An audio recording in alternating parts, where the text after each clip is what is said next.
અંકલેશ્વર પટેલનગર નજીક ચાલતા જુગારના અડ્ડા ઉપર ક્રાઇમ બ્રાન્ચના દરોડા પડ્યા હતા. બાતમીના આધારે પોલીસે દરોડા પાડી 1.24 લાખનો મુદ્દેમાલ સાથે 6 જુગારીઓની ધરપકડ કરી હતી.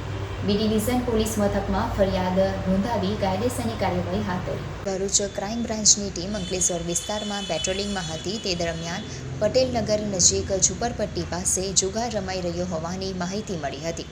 માહિતીના આધારે દરોડા પાડી જુગાર રમતા સંજય ચૌહાણ, લાલચંદ વિશ્વકર્મા, મોતી માંગગા રોડી, સુરેશ ચુડાસમા, રાજુ વાઘરી અને અજય વસાવાને ઝડપી પાડ્યા હતા. એલસીબી પોલીસે સ્થળ ઉપરથી રોકડા રૂપિયા 14,400 તથા 30,000ના 3 મોબાઈલ અને 2 બાઇક મળીને કુલ 1.24 લાખનો મુદ્દેમાલ જપ્ત કરી તેઓ વિરુદ્ધ બી ડિવિઝન પોલીસ મથકમાં ફરિયાદ નોંધાવી કાયદેસર. અંકલેશ્વરમાં નાતાલ પર્વની ધામધૂમપૂર્વક ઉજવણી કરાઈ હતી. નાતાલના પર્વને અનુલક્ષીને ચર્ચને રોશનીથી શણગારવામાં આવ્યું હતું. ચર્ચમાં